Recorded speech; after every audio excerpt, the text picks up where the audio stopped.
ماہ مقدس میں اللہ رب العالمین مومن کے رزق کو بڑھا دیتا ہے.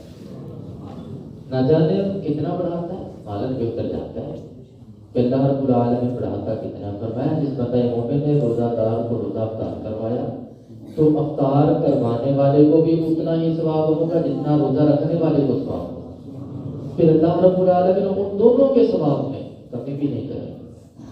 یہ نہیں ہے کہ روزہ دار کے ثواب میں کمی ہو جائے، جتنا روزہ دار کو ثواب دے رہا ہے اللہ رب العالمین اپنی شایہ نشان اتنا ہی ثواب روزہ دار کو روزہ رکھنا افطار کروانے کو والے کو بھی ثواب عطا کرتا ہے. صحیح بخاری شریف کی حدیث پاک ہے، سنن ترمذی شریف کی حدیث پاک ہے. رسول اکرم صلی اللہ علیہ وسلم نے ارشاد فرمایا کہ روزہ اور قرآن دونوں اللہ رب العالمین کی بارگاہ میں کھڑے ہو جائیں گے. مولا اس بندے کی شفاعت قبول کر.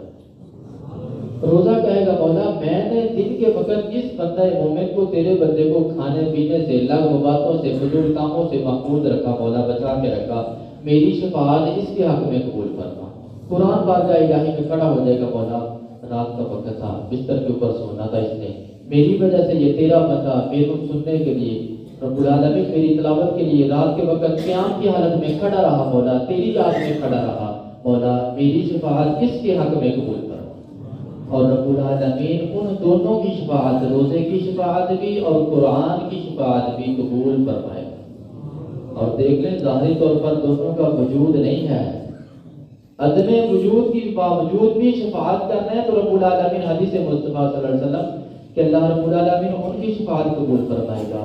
تو جس کے صدقے میں روزہ ملا، جس کے صدقے میں قرآن ملا، ان کی شفاعت کا عالم کیا ہوگا. عزیزان اکرامی قدر، بندہ مومن مسواک کرنا ہے یہ سنت ہے اس کے لیے، لیکن حالت روزہ میں مسواک آپ کر سکتے ہیں.